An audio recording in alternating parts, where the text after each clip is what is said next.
আসসালামু আলাইকুম viewers, Asmina cooking channel. প্রতিদিনের মতো এই গরমে আমের সিজনে আমের আচার না তৈরি করলে একদমই চলে না। বাড়িতে এই আমের আচারটা যদি করি আমরা অনেক দিন সংরক্ষণ করে রাখতে পারবো। তো ভিডিওটি স্কিপ না করে পুরোপুরি দেখে যাবেন।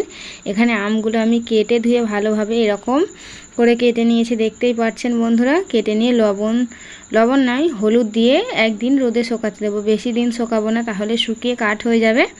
একদিন পর ফিরে আসছি বন্ধুরা। তো দেখুন, একদিন শুকানোর পর ঠিক এরকম কালার চলে এসেছে।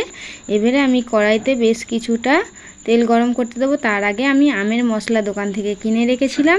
এবারে আমের মশলাটি ভেজে হালকাভাবে গুঁড়ো করে নেব। একদম মিহি গুঁড়ো নয়, হালকাভাবে, যেন আমের গোটা গোটা ভাবটা থাকে মশলার। তো এরকমভাবে ভেজে নেব। যখন দেখব একটু কালার চলে এসেছে, চুলার আঁচ বন্ধ করে দিয়ে আমি ভেজে নেব। তো দেখুন, লাল করে ভেজে নিয়েছি। এবারে হালকাভাবে মিক্সিতে দিয়ে ঘুরিয়ে নেব। তো আমার ওদিকে মশলাটা ভাজা হয়ে গিয়েছে। ওদিকে আমি কড়াইতে তেল গরম করতে দিয়েছিলাম। আগেই বলেছিলাম বন্ধুরা, এখানে সরিষার তেল ব্যবহার করবেন আচারের জন্যে, তাহলে দেখবেন আচারটা খুব টেস্টি এবং খুব স্বাদের হবে। তো আমগুলো দিয়ে এভাবে নাড়তে থাকবেন। নাড়তে নাড়তে দেখবেন আমগুলো যখন সিদ্ধ হয়ে আসছে, তারপরের পার্টটাই আমরা যাব। এভাবে আম দিয়ে কিছুক্ষণ পর পর নাড়তে থাকবো, একসঙ্গে সব সময় নাড়া যাবে না। তো দেখুন বন্ধুরা, পুরোটা তেলে আমি আম মিশিয়ে দিয়েছি। এবারে হাতা দিয়ে ভালোভাবে নাড়তে থাকবো। নাড়তে নাড়তে পরিমাণ মতো লবণ দিয়ে দেবো। আম যেহেতু টক ভাবের হয়, লবণটা একটু বেশিই লাগবে। তো আমি এভাবে লবণ দিয়ে দিলাম। তো দেখুন বন্ধুরা, আমটা সিদ্ধ হয়ে আসছে, কত সুন্দর কালার চলে এসেছে।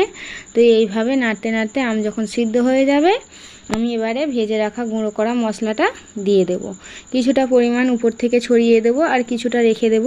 যখন আমরা বয়াম বা যে কোনো জারে ভিতরে আম গুলে দেব, তখন আমরা তার উপরে সামান্য কিছুটা মশলা দিয়ে দেবো। তো দেখুন বন্ধুরা, খুব অল্প সময়ে বাড়িতে কত সুন্দর আমের এই আচারটি বানিয়ে ফেললাম, এবং অনেক দিন সংরক্ষণ করে খাওয়া যেতে পারে। বছরকে বছর এই আমের আচারটি থাকে। তো বন্ধুরা, ভিডিওটি ভালো লাগলে লাইক, কমেন্ট, শেয়ার এবং অবশ্যই করে সাবস্ক্রাইব করে আমার চ্যানেলটির পাশে থাকবেন। ধন্যবাদ।